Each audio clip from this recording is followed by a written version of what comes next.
Good afternoon. Welcome to the GMC Annual Membership Meeting. I'm Dave Anderson, Board Chair of the Greater Milwaukee Committee. Thank you for joining us today and for being here at our host venue, the Medical College of Wisconsin. We're grateful to GMC member Dr. John Raymond and the Medical College of Wisconsin for their hospitality.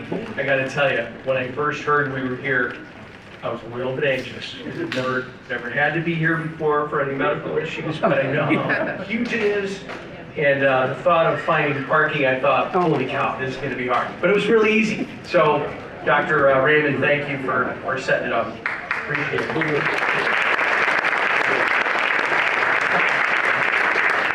I'd also like to extend a warm welcome to a few new members that I know we have in the audience. Neil Riegelman from Associated is right over there, and Ivan Gamboa, just a couple seats next to him. Yeah, got to keep the bankers for their parking, guys. Any other new members that I'm missing? Welcome to the both of you. Thanks for joining today. Before we begin, it's worth reflecting on where we are. Milwaukee is home to an exceptional healthcare ecosystem, and the Medical College of Wisconsin plays a central role in that strength. With roots dating back to 1893, MCW has grown into a leading academic and research institution. The GMC is proud to have played a role in the development of the Regional Medical Center, reinforcing a long-standing commitment to collaboration across healthcare, academia, and business. That spirit of collaboration continues today under Dr. John Raymond's leadership. Dr. Raymond became the Medical College of Wisconsin's 6th president and CEO on July 1st, 2010. In this role, he leads Wisconsin's only private medical school, an institution with an operating budget of $1.6 billion, roughly 7,500 faculty and staff, and a major role in training the state's healthcare workforce. In fact, about half of the physicians practicing in Wisconsin are graduates of MCW or one of its residency programs. Under Dr. Raymond's leadership, MCW has taken important steps to address Wisconsin's physician shortage by opening regional medical school campuses and launching the MCW School of Pharmacy. During his tenure, MCW has also helped lead major community partnerships and development projects. That includes working with the Greater Milwaukee Foundation and Royal Capital Group to create the Thrive On King Building, a cornerstone of the Thrive On collaboration that is helping bring economic and social investment to the Milwaukee community. MCW also partnered with Milwaukee County and the state of Wisconsin to develop a forensic science building on the Milwaukee Regional Medical Center campus. That facility now houses the Wisconsin Southeast Regional Crime Lab, the Milwaukee County Medical Examiner's Office, and the Milwaukee County Office of Emergency Management. Dr. Raymond is also a practicing nephrologist who remains active in clinical care teaching and mentoring faculty. As a researcher, he studies the basic mechanisms of kidney cell function and has published more than 140 full-length manuscripts. Over the course of his career, he has secured nearly $40 million in grant funding and continues to serve as an NIH-funded scientist. Beyond MCW, Dr. Raymond serves as chair of the Wisconsin Association of Independent Colleges and Universities Board of Directors, and is a member of the Board of Directors for United Way of Greater Milwaukee and Waukesha County. He also serves on the boards of Children's Wisconsin, the Milwaukee Academy of Science, Diversity Blood Research Institute Foundation, and Gulf Medical University. Among its recent honors are recognition as one of the Wisconsin's Titan 100 and being named the Milwaukee Business Journal's 2020 Executive of the Year. Please join me in welcoming Dr. John Raymond.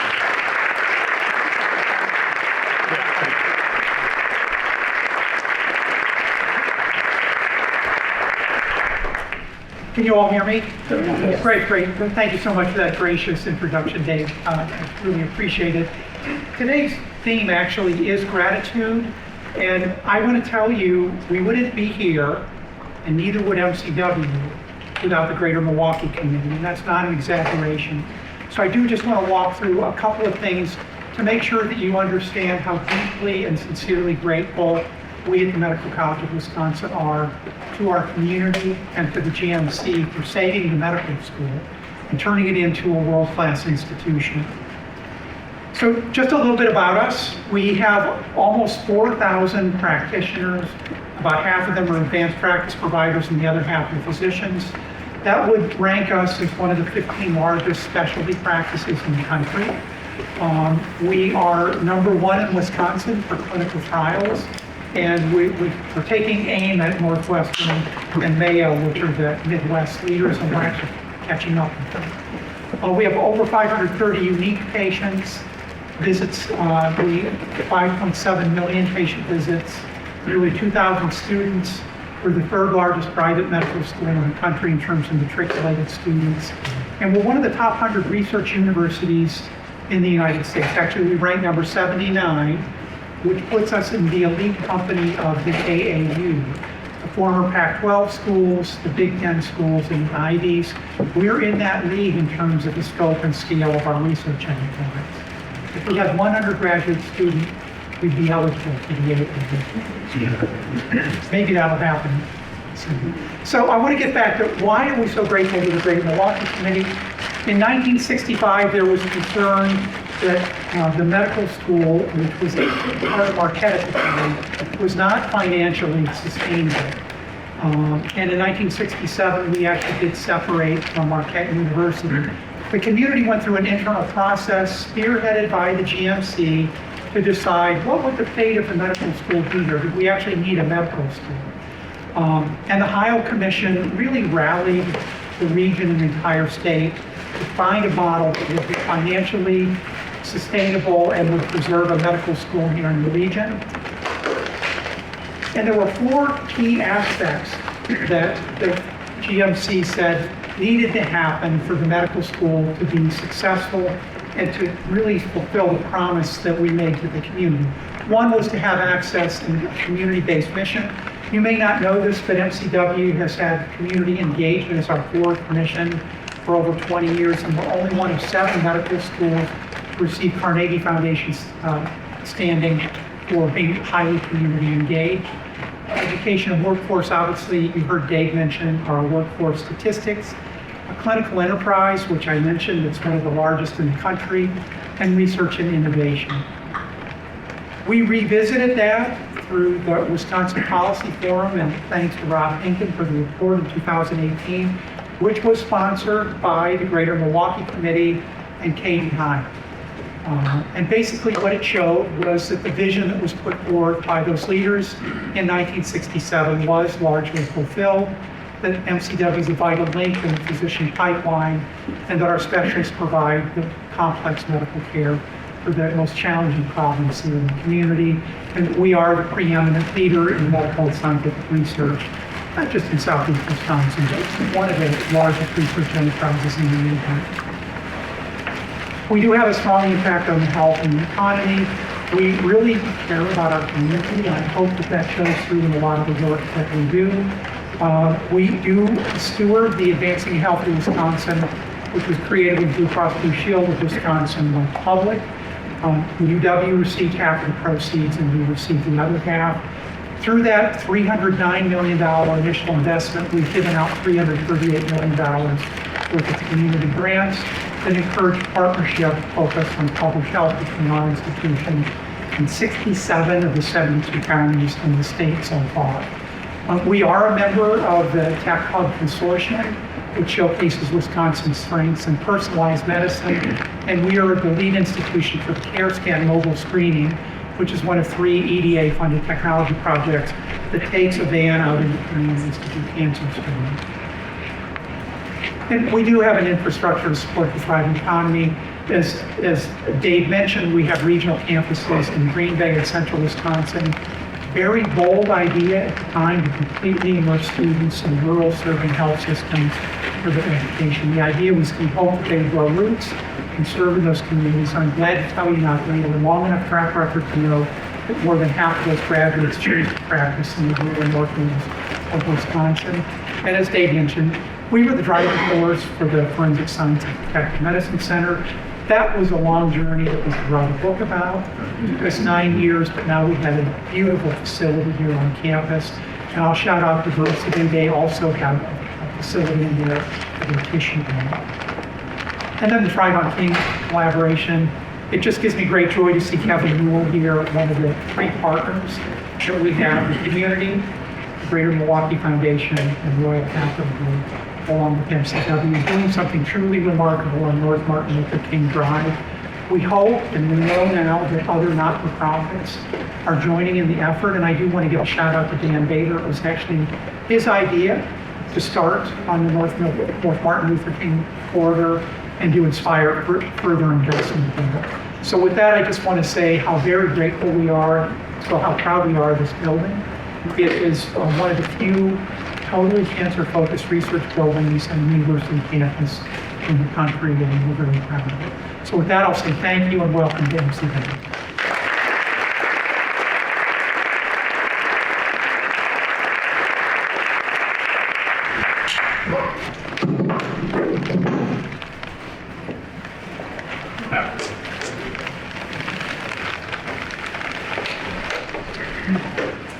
Thank you so much, Dr. Raymond, for not only hosting us here today, but quite frankly, the healthcare we receive in the state of Wisconsin is on the top quartile of outcomes in terms of the care that you receive. And it's because of the medical college and the training that happens here and the feeding that it does to the great health systems that we have here locally in Milwaukee and around the state of Wisconsin. And you know, I can attest firsthand that when we have our snowbirds who go to other places, when they have medical needs, they fly back here because they know their care here is better than anywhere else. And so thank you for that, Dr. Raymond, and to all of our healthcare providers that are in the room. I see many of you here today. Your outstanding leadership and service to our community has been phenomenal. Your steady guidance, particularly during the COVID-19 pandemic, helped inform and protect our community during a great time of uncertainty. I know that you took a tremendous amount of pressure off of our health systems as they were caring for patients, as you took the lead in educating our community about COVID-19. Your commitment to collaboration and community health has made a lasting impact on Milwaukee, and I'd like to thank you again for your service.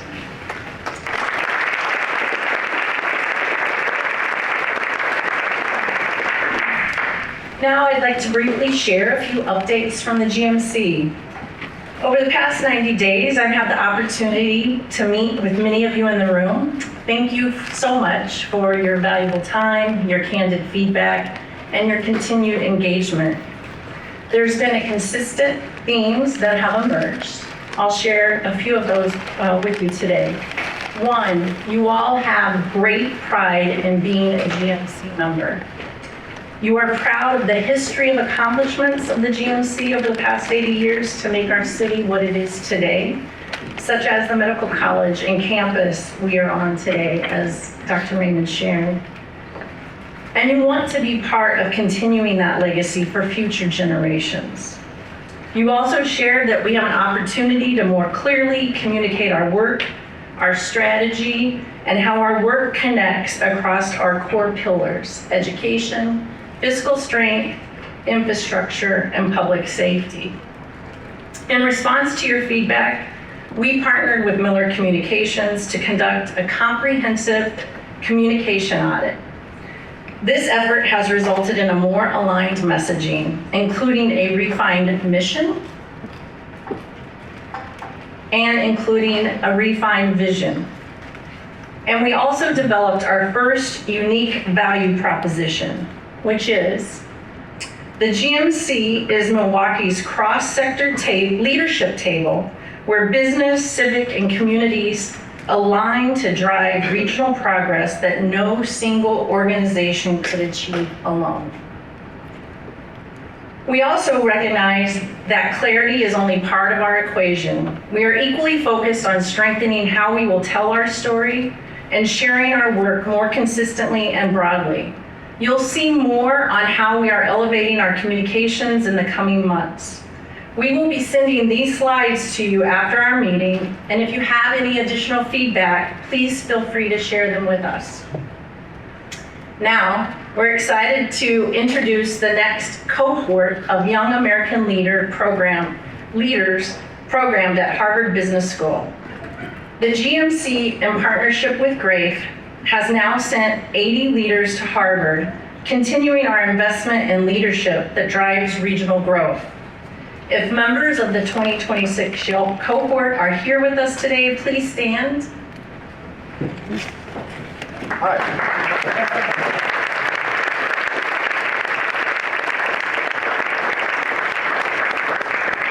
After a strong nomination process and thoughtful review by a select panel, the 10 individuals you see on the slide were chosen to represent Milwaukee and Boston at Yelp 2026. Each year, Harvard brings together emerging leaders from across the country to strengthen leadership, build relationships across our sectors, and exchange ideas for addressing challenges in their home communities. And we want to offer a special thank you to GRAFE for its continued fiscal sponsorship of Yelp, which has helped to make this opportunity possible. Turning to public safety, our committee will reconvene in May to prepare an audacious 100-day plan designed to engage GMC members in a focused, action-oriented agenda. Invitations to discuss next steps have already gone out to the Public Safety Committee members, and if others in the room are interested in being a part of this important work, please let us know. And on the education side, our work continues in partnership with Milwaukee Public Schools and is closely connected to the district's operational review and broader improvements. Recent news has made clear that MPS and Dr. Casillas are committed to addressing both financial and academic priorities. As part of that work, we are launching a GMC MPS executive coaching pilot and inviting GMC members to serve as coaches. More information is available at your table, and we hope many of you will consider stepping forward to be a part of the solution. Across our committees, we've also strengthened our strategic focus through updated charters and clearer goals, positioning us to better report progress and outcomes in the months ahead. Now, for our program for today, which is an issue critical to both community well-being and economic vitality: housing. Access to safe, stable, and affordable housing is not only a quality of life issue, it is a key driver of health outcomes and economic opportunity. For employers, housing instability directly impacts workforce retention, productivity, and regional competitiveness. We are joined today by leaders who will bring both perspectives and solutions. We'll begin with Tracy Johnson, President and CEO of Commercial Association Realtors Wisconsin. They recently commissioned a report with the Wisconsin Public Policy Forum that analyzed house prices are rising faster than income, the pace of permitted housing projects not keeping up with demand, and how this aligns with long-term community plans. Following Tracy will be Luke Knapp from the Mayor's Office. We know Mayor Johnson has declared 2026 the year of housing. Luke will share an overview of this declaration and how the city is addressing housing within each city department. We'll hear from Kevin Newell, founder and CEO of Royal Capital, and Theo Lipscomb, Executive Director of LIST, who will bring deep expertise in development, housing, and community investment. Please join me in welcoming Tracy Johnson.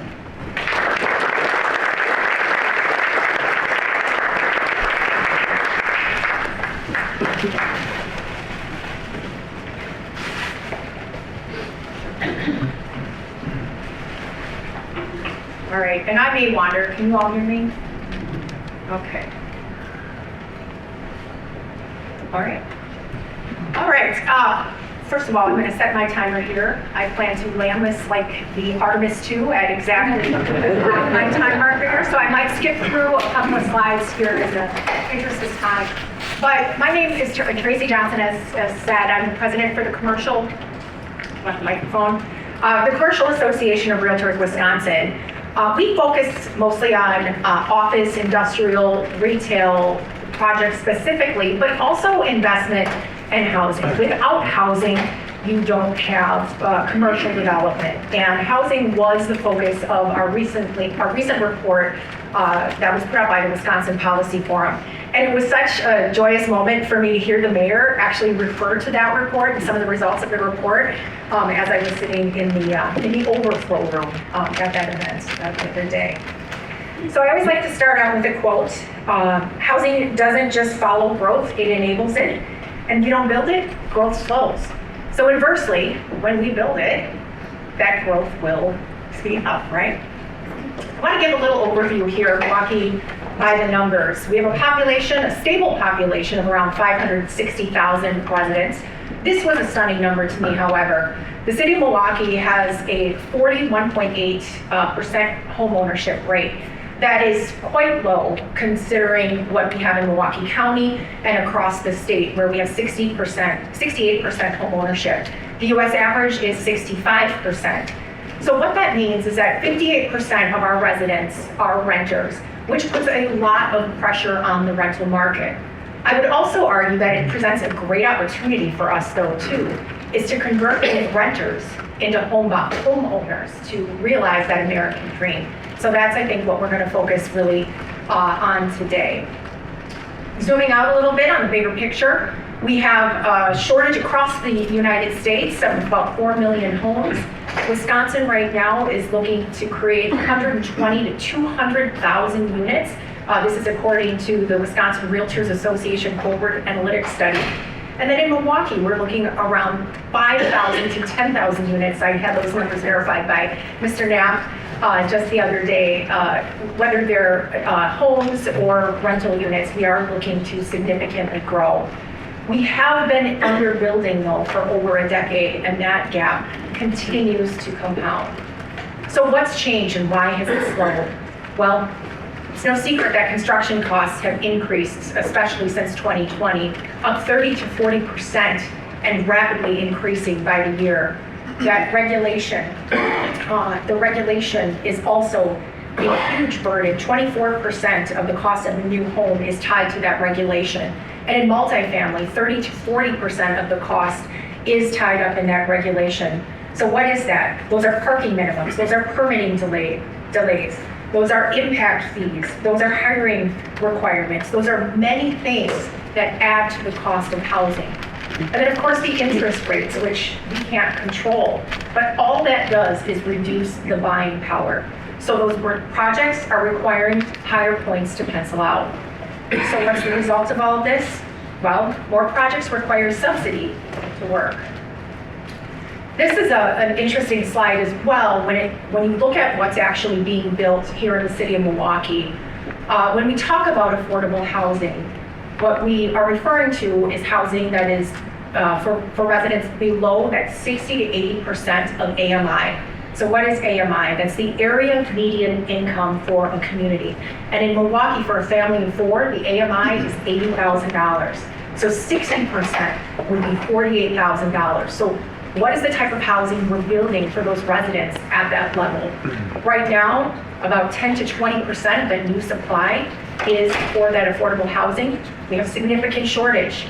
100% of these projects require a subsidy. When we talk about workforce housing, we have that 60 to 120% area median income. Right now, approximately 20 to 30% of our new supply is in this range, and this is where we see the largest shortage, and I think the largest opportunity, and some of the very creative solutions that the city of Milwaukee is putting in place to solve for this workforce housing. These projects, majority of them are requiring a subsidy. Then we look at the market rate housing. About half of the product coming online is market rate, and this is balanced. A growing share, though, is needing that gap financing. And then, of course, the luxury market. We are all very well aware, 20 to 30% of that new supply is luxury. And because a lot of those projects are requiring concession, or I should say the rental rates are requiring concessions, it's distorting the market up and down the chain. Another number for you to consider is when we talk about how much should we be spending each month on housing, or how much should we expect a resident to pay for housing, it's approximately 30% of their income. And what we're seeing right now, I heard an economist discuss, is that we've got a lot of older homeowners or renters who are way below that threshold. So they're basically squatting on inventory that needs to be freed up in the market so that we can have additional mobility for people to move to different types of housing. So who does this all impact? The first-time home buyer, the National Association of Realtors just released this number that the first-time home buyer is now over 40 years old. I mean, think about that.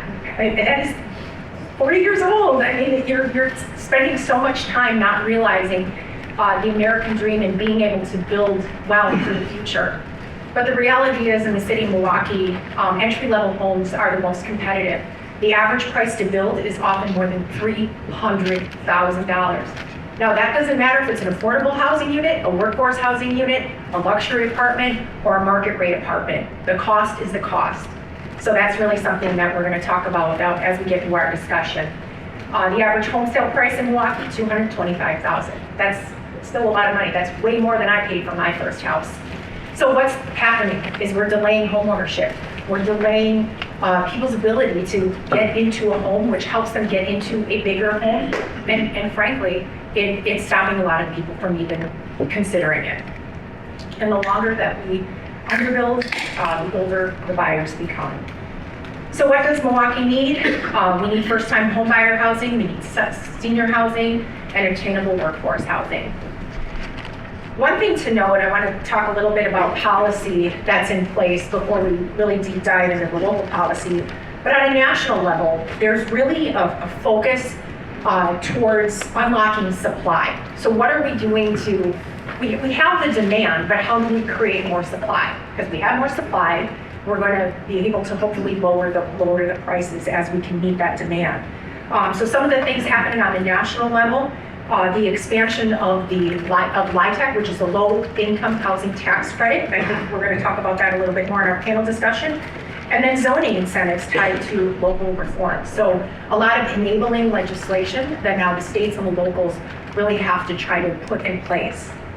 On a state policy level, which is where we spend a lot of our time, really encouraged by some of the measures around increasing supply. The push for ADUs, which is accessory dwelling units. I know Milwaukee's working very hard on that.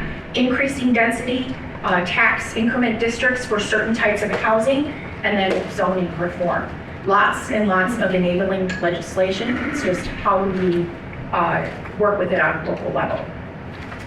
So what does Milwaukee have going for it? What are some of the things that give me a lot of hope?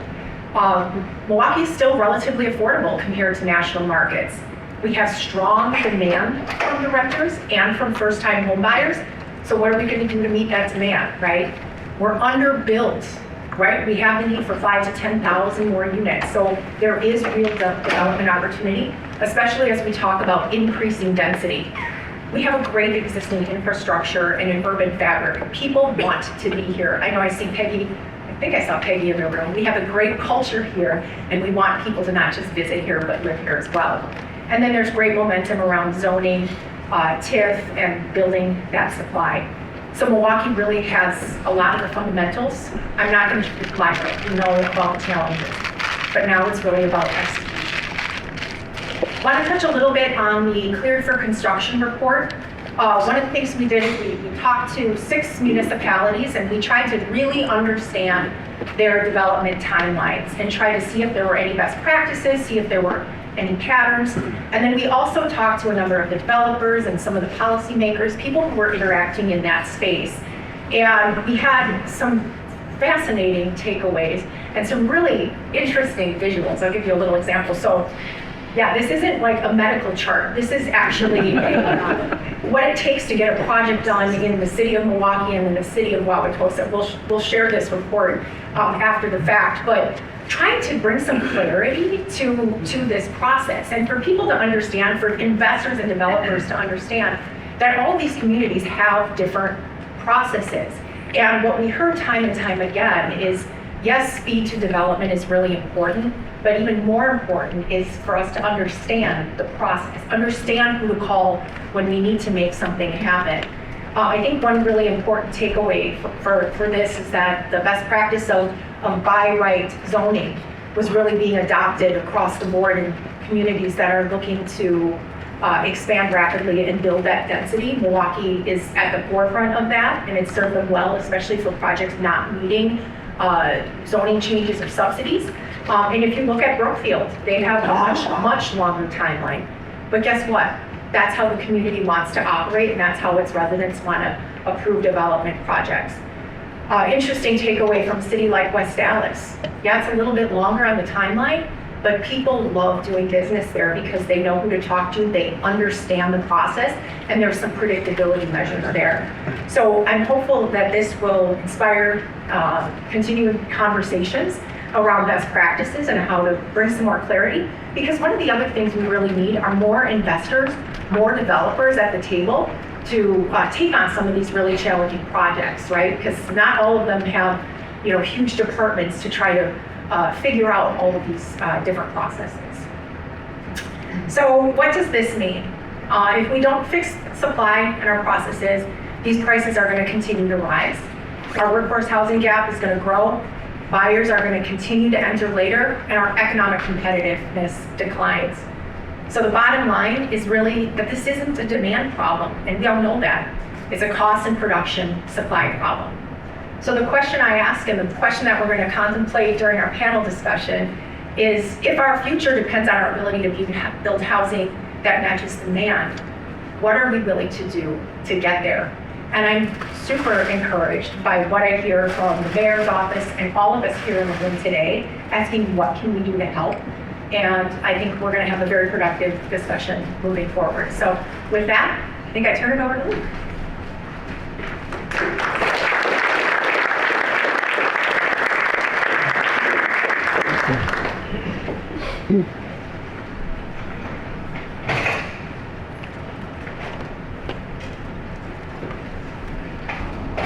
Right. Hi everybody, my name is Luke Knapp. I have the great privilege of being Mayor Cavalier Johnson's policy manager in his office. I'm going to ask that everyone give me a little grace. I don't get behind my desk at City Hall that often out behind there. And on top of that, I have an 8-month-old at home that is boycotting sleep for about a week now. So but we're going to get through it. I am super excited to be here to talk about our housing initiative for this year. I wanted to start off in this discussion by highlighting the mayor's policy pillars. We typically keep these internal at City Hall, but I thought it was really relevant to talking about the year of housing because housing touches on a number of these policy pillars. Fiscal responsibility, affordable and healthy neighborhoods, I think are kind of obvious, along with build and grow citywide. The mayor consistently talks about it as a public safety issue as well, because as he keeps saying, everything begins at home. Just to move forward though, why housing? Why did the mayor want to make 2026 the entire year of housing? The starting point is everything begins at home, right? Like the mayor keeps saying. But it's also, affordability is a nationwide concern, and the housing crisis is nationwide as well. But it's something that's really being acutely felt in the city of Milwaukee. The percentage of housing cost burden households continues to increase. And what we've really been experiencing lately in the city of Milwaukee is that definition of being housing cost burden that Tracy talked about, where 30% of your income is going towards your housing cost, that is starting to affect income brackets that traditionally are not housing cost burden. So it's spreading across, not just for our most impoverished residents. Milwaukee remains among the most cutthroat rental markets in the nation. I think it was a Wall Street Journal article that had that headline last year that is just seared into the brain of everybody in the mayor's office. Milwaukee is in the top 10 of all metros with the fastest rising rents in the bottom 10 for new construction. And as we talked about with the rising cost of construction, just a couple years ago, a $250,000 home now costs $400,000 to build. The last point about why we chose 2026 to be the year of housing is that housing really is central to the mayor's population growth goals. He has set this audacious goal of achieving 1 million Milwaukeeans, and we know that affordable, attainable housing is both a reason people leave the city of Milwaukee, but it's also a key factor in for young people determining where they want to live. So what are our goals for the year of housing? Looking big picture, we want to stem the pace of rising rents, so that Milwaukee has the slowest rent growth of any Midwestern peer city. We want to significantly decrease the number of housing cost burden households, as I've discussed, and we really want to support families in achieving home ownership through the programs that we offer at the City of Milwaukee, as well as affecting the market at a larger scale through new construction and home repair programs. To get a little more granular into it though, we want to, at the department level and the citywide level, we want to build new types of housing. There's going to be a lot of discussion, I think, today on the types of housing that aren't being built, that we want to spur that development. We want to ensure red tape never prevents a home from being built. Tracy highlighted the policy forum report. I think she buried the lead. City of Milwaukee was the winner in that report. We want to provide pathways to home ownership. We want to expand our partnerships with nonprofit and private housing partners. We want to collaborate with our colleagues on the Common Council because a lot of this has to be done legislatively. And we want to ensure that our current housing stock is safe for all residents, for people that are currently living in the city of Milwaukee. So another reason that we wanted this year to be the year of housing and focus on it citywide is that we have a lot of momentum going into this year. Zoning is something that's come up in the past. We'll continue to talk about it. Last year, we were able to adopt a framework for the most significant zoning code update that we've seen in 2 decades in the city of Milwaukee. We've been a key partner in the Collective Affordable Housing Strategic Plan that's facilitated by the CDA. We developed a backbone TID as a unique and novel way of financing the construction of single-family homes in specific neighborhoods in the city of Milwaukee. We've updated our TID guidelines to allow more types of development that receive a subsidy, such as workforce housing. And as I keep going back to, we're being very effective in how we streamline our permitting. So now I'll get into what we're actually doing, which I'm sure everyone wants to hear about. So the first thing that we did as we embarked on this at the end of last year is the mayor put a charge out to every single department. When you talk about housing at the city government level, you'll typically think of the Department of City Development, Commissioner Crump is here by the way, I'll ask him to answer any questions later, as well as our DNS, Department of Neighborhood Services, and the Health Department for making sure people are safe in their home. But the mayor wanted to take a much larger view and say, no matter what your typical role is or functions, I want you to consider what you can do to help the housing crisis in the city of Milwaukee. So with that, a bunch of new novel ideas came out that we wouldn't have came across otherwise. So the police department is one of our best city departments at using data and tracking. And what they have found that they could use this tracking mechanisms for things other than just crime statistics, but they could also do asset mapping and help our Department of City Development. Our purchasing division is adding preference points for subcontractors that have programs aimed towards housing stability. Our city assessor, assessments are going to come out soon, and that often causes a headache for a lot of people. They're working with home buyer agencies to get ahead of that confusion when people are getting a house for the first time. And then we're continuing to explore mixed-use development for all of our city buildings to address our city needs and our facility needs. We're also undertaking a number of technical reviews. We're taking all of our housing programs that the city offers. The Wisconsin Policy Forum has gotten a shout out a number of times today. A few years ago, they did another report that said that the city of Milwaukee has a number of programs that are either similar in nature or that we lean more on renovation programs and new construction. So we're taking a step back and we're looking at every single thing that we offer, the budget and the impact, and determining future budgets from that. I think we're going to talk a lot too about advocacy and state legislation. There was a state law that recently passed that allowed us to extend the life of kids for an extra year, which is spurring the Department of City Development to work on a 3-year housing plan so that we can figure out how we can best utilize those dollars in the years to come. We also have a number of new things, right? One that I'm most excited about is the Revive Housing Initiative. Just this morning before I came here, I read an article in the Journal Sentinel about West Dallas exploring missing middle housing development. We are also doing that at the city of Milwaukee, and we're throwing money behind it. This is a program where we are subsidizing the development of missing middle housing, which is a term for like townhomes and condos and duplexes, things that just aren't being built right now. As I've already mentioned, we also recently changed our TID guidelines to allow for more types of development. I've been talking about permits a bit. We're also having a tracker. I almost said we call it the pizza tracker inside because it's like Domino's where you can see where your permit is all along the way. But it'll allow people to see exactly where their permit is throughout the process and which department it's in. Something that came from the Policy Forum report was that people really value transparency when they're going. It's not just about being quick, it's also about knowing where you are in the process. We're working on an expedited residential permit system to really speed up that process even more. And something that we've continued to hear about as we have these meetings is that nonprofit agencies that are in this home buying and renovation field would really like a first crack at city-owned homes. And so we're trying to build in, through our existing statutory requirements, a way for nonprofits to get ahead of that field. And then our Milwaukee Health Department is also working on expanding their authority to make sure residents are safe inside their homes and from a health perspective. Another commitment that we have is transparent data. So we've developed a Year of Housing website, which has this really unique tool where you can go onto it, you can put in your address, and you can put in just a little bit of information about yourself, and you'll be able to find every single city program that we offer that you are currently eligible for. Another unique tool that we have on there is we have a new dashboard that is able to track housing developments citywide. So you can dig into specific neighborhoods and find out what development is happening.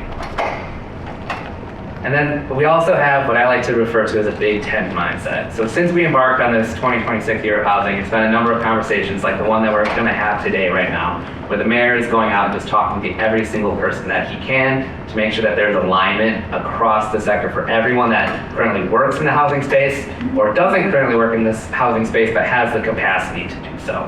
So that's nonprofit partners, philanthropy, other government, private developers, academia, and housing advocates in general. So we have a number of challenges ongoing as well.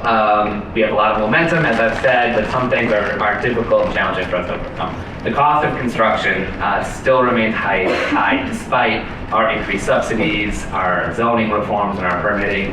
It's really a difficult problem to solve for is that high cost of construction stuff. State law preemption limits our ability to hold out-of-state investors and landlords accountable. Federal funding instability is something that we continue to tackle. And then at a very, very local level, opposition to new rental development is something that we're always trying to overcome. And then lastly, this will come as a shock to nobody, but we do have limited city funds. I think the mayor would love if we could spend almost our entire capital budget on housing programs, but unfortunately we do have potholes to fill as well. So how can you help? There's a number of financial contributions, right? So it's an average of $6,000 per down payment assistance. So every $6,000 given is a person achieving home ownership for the first time ever. I mentioned the Revive program, that subsidy to develop missing middle income housing. That's $100,000 per unit. And then it costs about $80,000 to remediate the unit for lead. Otherwise, outside of the financial contributions, being a convener for private developers and housing experts is really critical for us as we try to do this. We're trying to meet with as many people as we can, but there's just so many out there working in this space. And what we really want to do is gather consensus across the market to make sure that everyone is working on lowering the cost of construction however they can throughout that process. And then technical assistance. I've mentioned that the city's doing a housing program review. We are not opposed to somebody else coming in and taking a look and saying, you should really be doing more of this, and figuring out where we go from there. And then last, but certainly not least, advocacy is super important. We're going to have a number of zoning files come before the Common Council later this year that may see some opposition. It's hard to tell right now, as well as state law changes that will really allow us to expand our development authority right now. I think that's all I have, yes.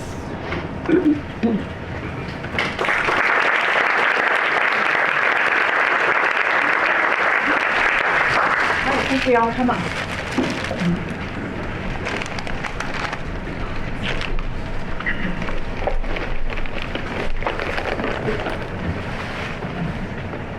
All right, and I want to do a quick time check here. We're supposed to end at 1:12. Is that still the case? Want to stick to landing? 1:15. All right, I'm going to look at my clock just for that. And then these slides may be shared after the fact. So if you missed anything, have it that they will be shared. So I want to dive right in here. Because I really want to focus on solutions today. And if you know anything about people in commercial real estate or in real estate in general, they want to find solutions, right? So from where you sit, I want to start with Kevin. What do you see as the most urgent housing gap right now? And do you see it getting better or worse? And then the part two on that. What do you think about some of these new policies? They all suck. Kidding. You know, so Luke, I'm sorry. I had to wake us up a little bit, right? But Luke, I think I'll work backwards. I think the work that Luke just spoke of is probably not well recognized amongst non-real estate professionals, but it's probably the most cutting edge progress of municipality engagement and strategy probably in the nation. I mean, it's up there. Trackers, understanding, where the transparency really begins, trying to collapse all your tools as best you can and kind of move forward properly. So I do want us to recognize that we are heading in the right direction. But to kind of go back to the problem that we do have, I wish I could identify one single episode of where we are in the storyline of housing and say that's the one, that's the problem. But we have deep affordability issues at every sector of the business, of the ecosystem. I think that we are probably not paying attention enough to the impact. So when we look at the Bureau of Labor Statistics and they say, hey, what is the factors of inflation? 78% of that is actually tied to occupancy costs. So we think about eggs and gas and cost of flights and all those different things. Aggregately, they still never get close to the impact that housing is having on inflation. And so we have to really recognize that as part of our overall challenge.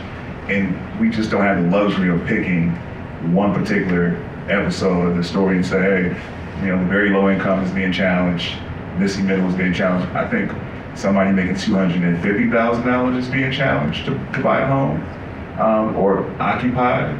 And I think somebody making $15,000 is having an equally tough time occupied. So Theo, I asked the same question, but also, part of being able to focus on a solution is really having a clear understanding of what the problem is. Are we defining the problem accurately in terms of where we're focusing our efforts on solutions? Yeah, so I think for some of us, we've been in the housing space for a long time, and affordability was the thing that we only talked about at the lowest income levels, right? And so the awareness, and the fact that we're talking, that it's a topic for the GMC, that we're having these reports, that cities are taking this up, I think reflects that this has now affected every income level. And the fact that you see subsidy, not just for affordable housing, not just for workforce housing, but even for market housing, tells you that this has become an issue for all. And I think it's an issue, obviously, for employers, because at the root of it, if we're saying it's about affordability, well, that's putting pressure on you for compensation and pay in order to be competitive and to be able to retain your staff. So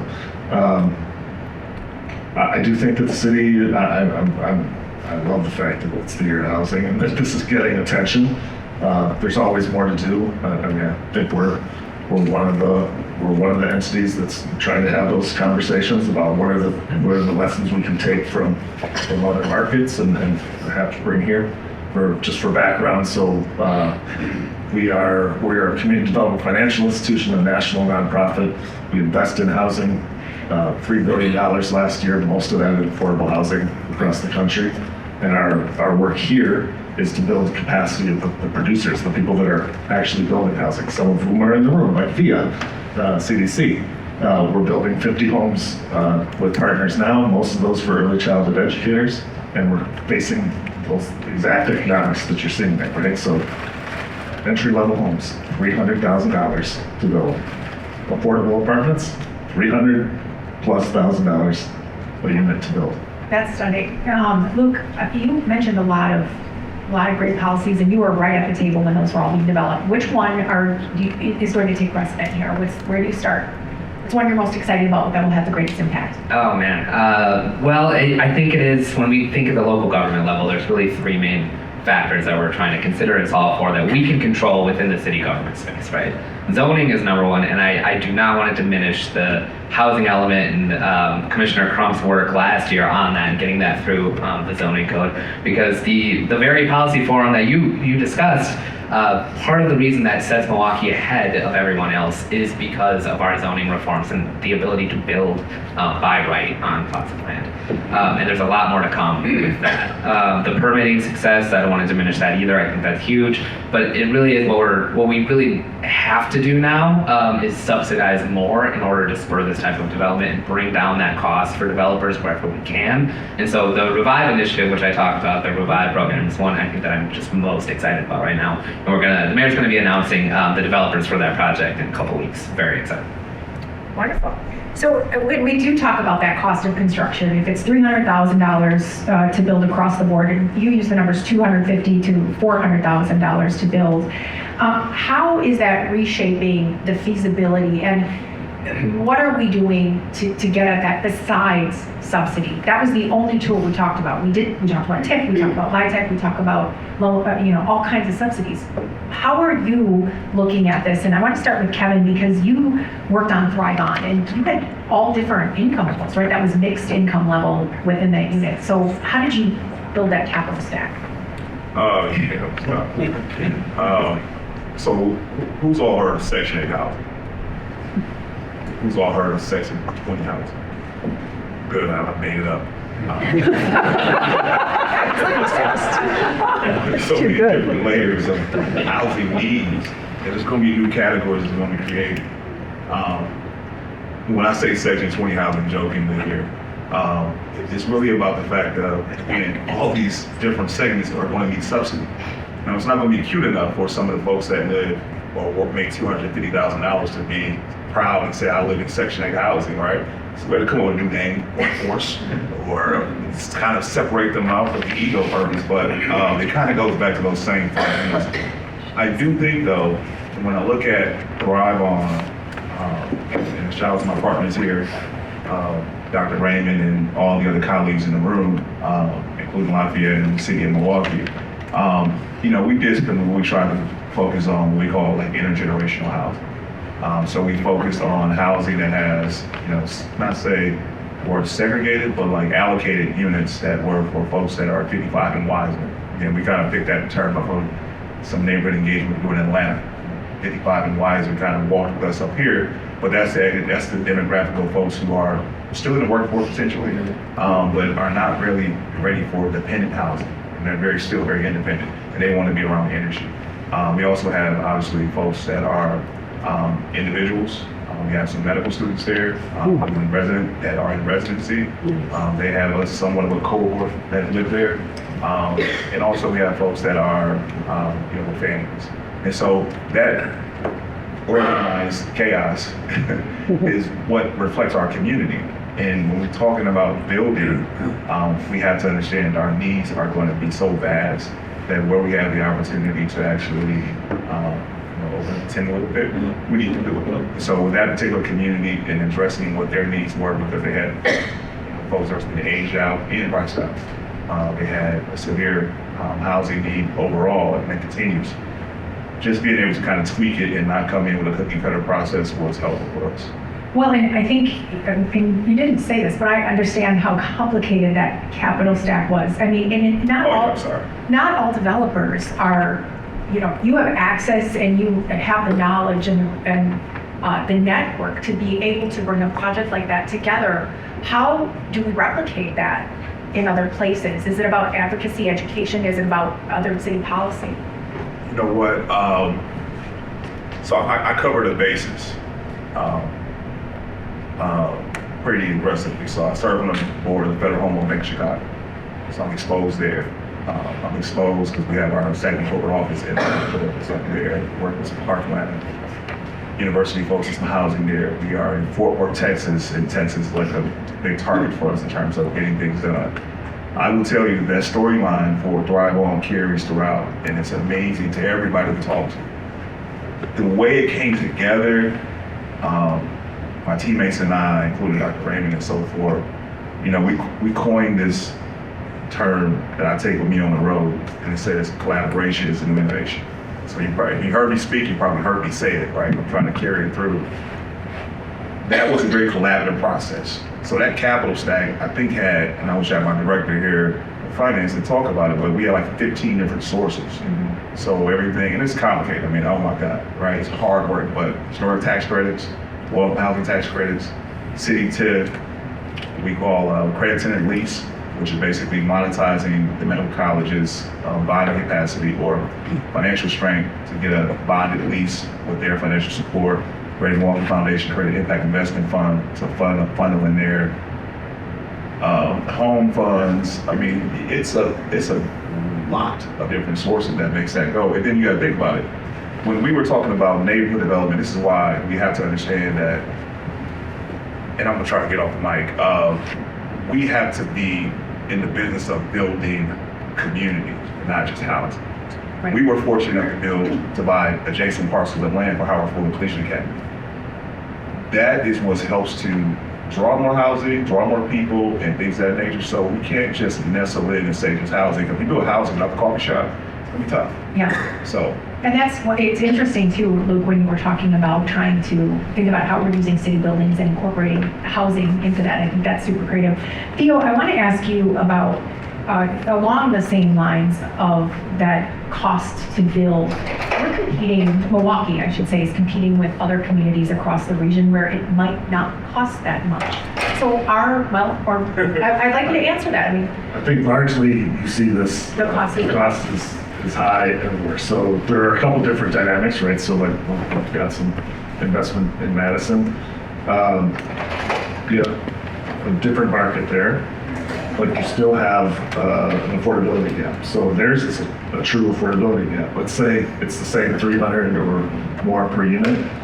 Their incomes are higher, but they still cannot afford those prices. Here, as you saw, the cost to build high, and you saw what that median sale price is, much lower, and for an affordable market, even lower in terms of what is the cost at which, or what is the price at which people can purchase. And so we have a development gap, appraisal gap in Milwaukee, in many neighborhoods.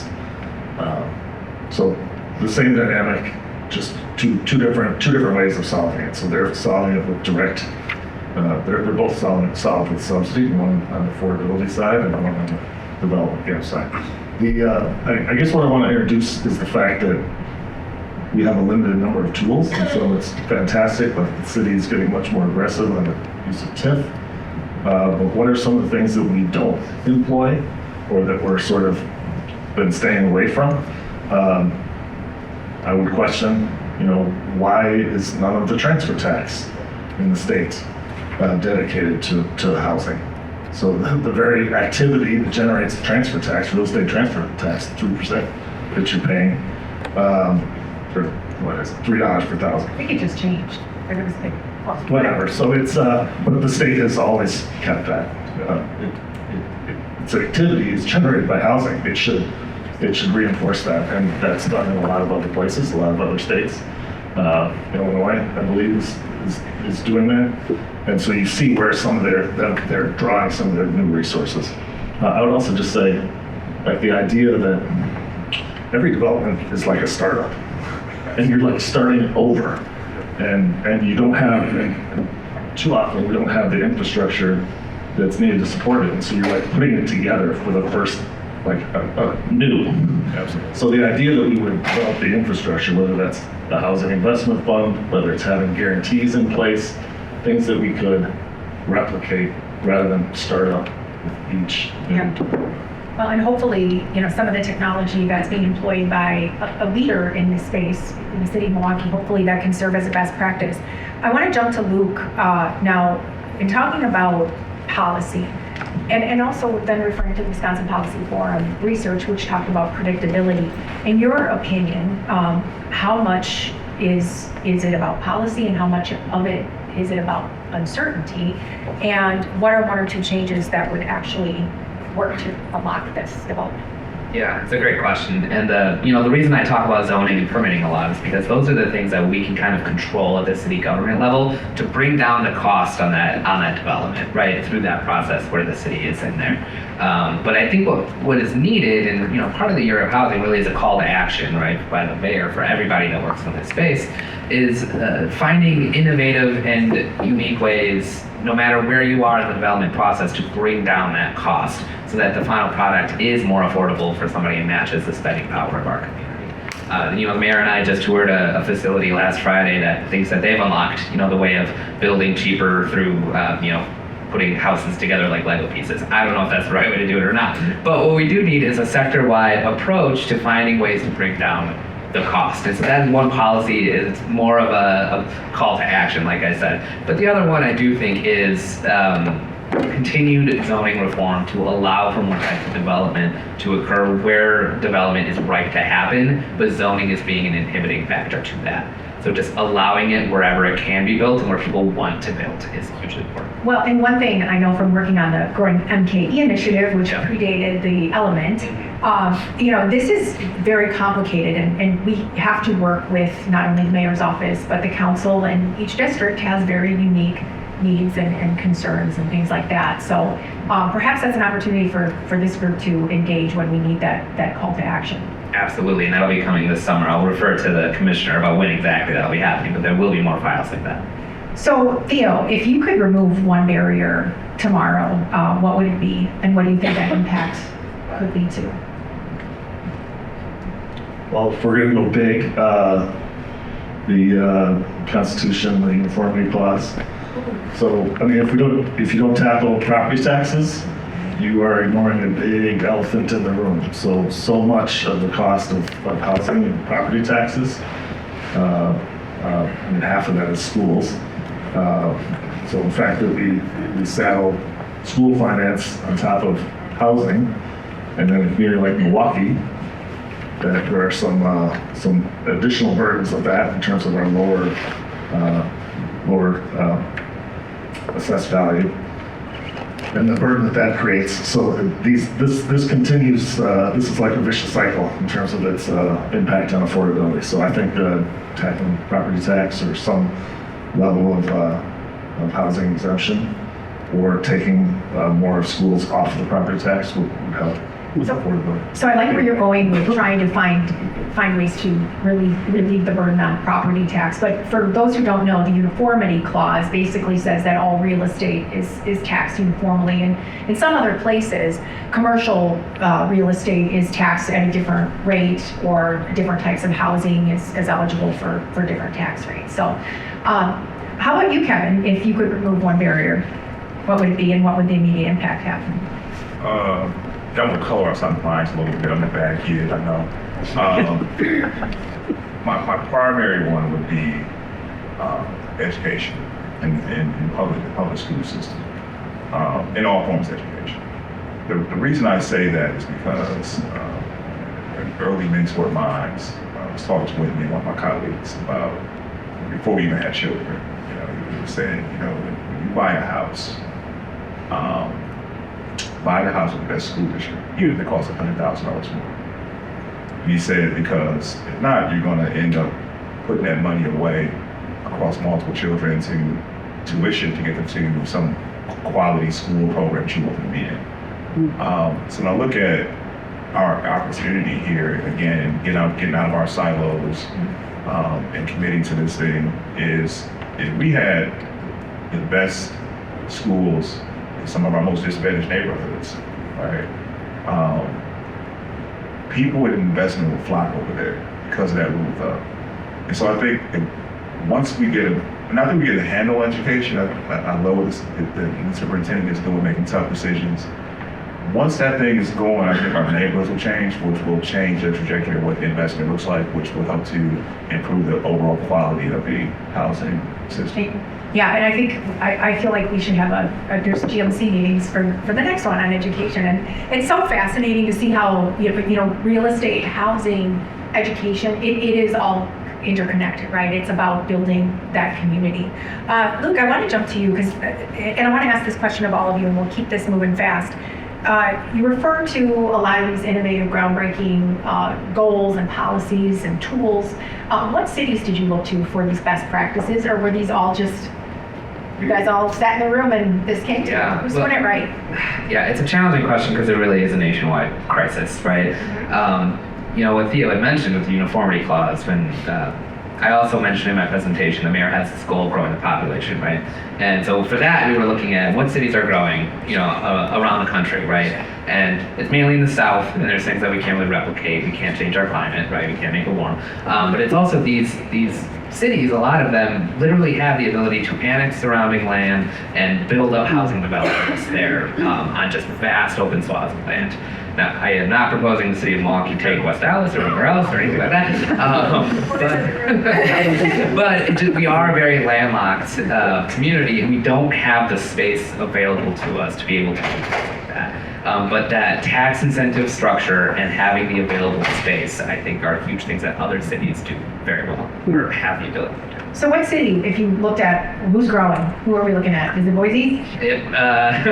Texas, I think, is growing like crazy, and they are the ones that are expanding their boundaries. Another one, I think, Madison, if we're thinking more peer cities and local, is doing a good job of growing as well.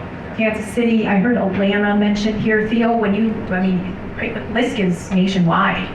So, I mean, we have housing funds in Detroit and Charlotte, Dallas. Some of these are hundreds of millions of dollar funds for primarily for affordable housing. So that's what I'm talking about. There's infrastructure there.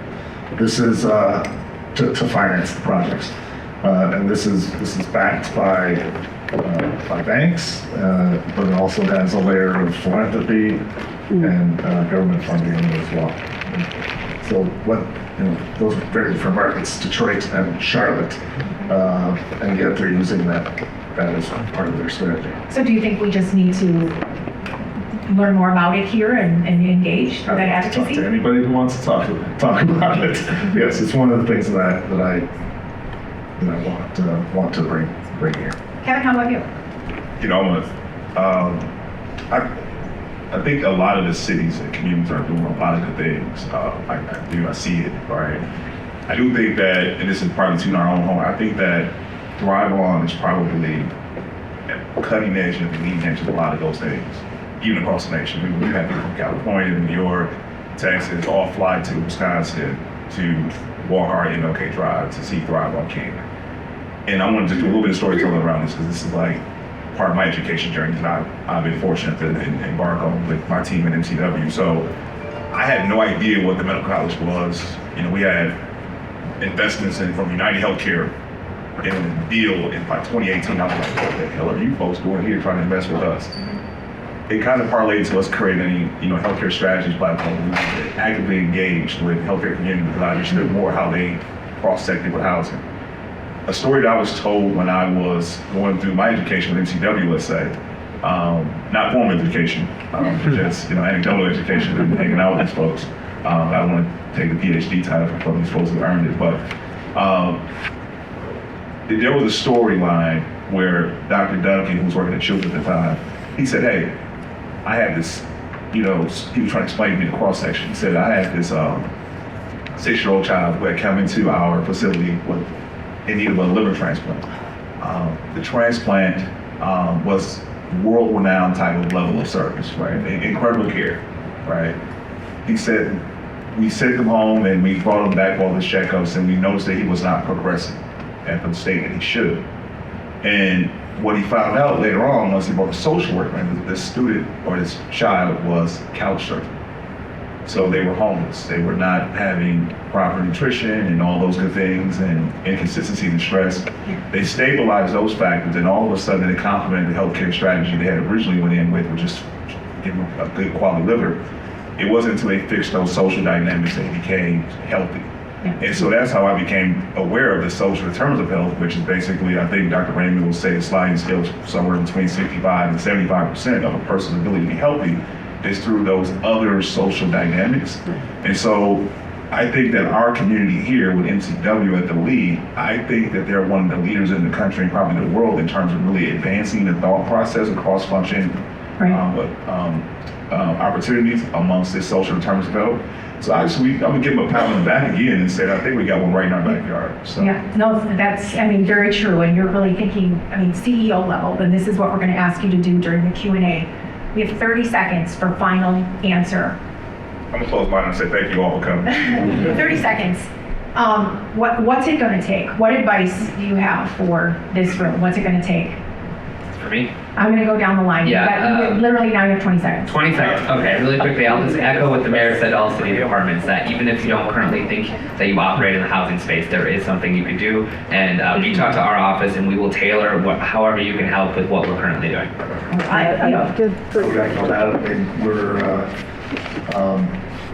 While it might have been banks that were being looked at before, or insurance companies only, community development finance has been getting investment from all industries. I think because of this recognition that this is affecting everyone's employees, everyone's families, and this is an issue for all. Last word? one day somebody's gonna organize a day of housing where everybody's gonna come with what they have. If I have $1 million, I'm gonna bring that program, we're gonna bring that in, and we're gonna come together in that day. We're gonna collapse a lot of resources and we're gonna get something done. Very good. We stuck the landing. All right, thank you very much.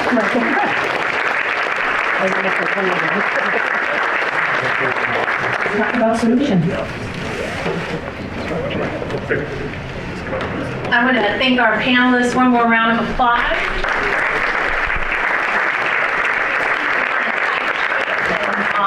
You did stick the landing, so you, great job to all of you. We're going to take the next 5 to 7 minutes to do a table discussion. There's some note cards on your table.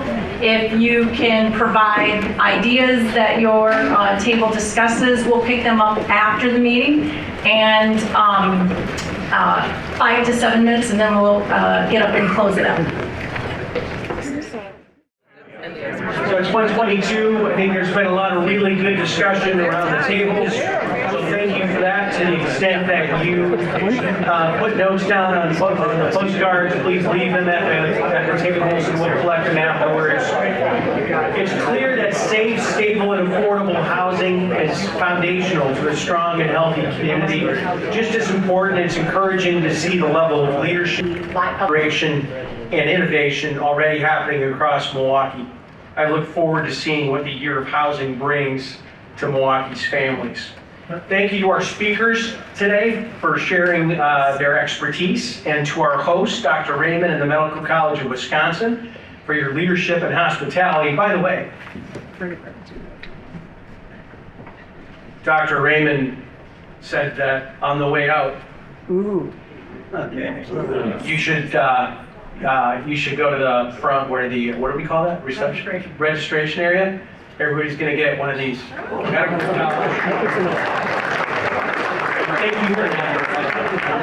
you. Our next meeting will be held on May 11th at the We Energy's Public Service Building, hosted by Peggy Kelsey and Scott Lauer. Our topic will provide a clear, balanced understanding of data centers, what they do, how they operate, and their growing role in the regional economy. We look forward to seeing you in May. Thanks for being here today. And the meeting is adjourned.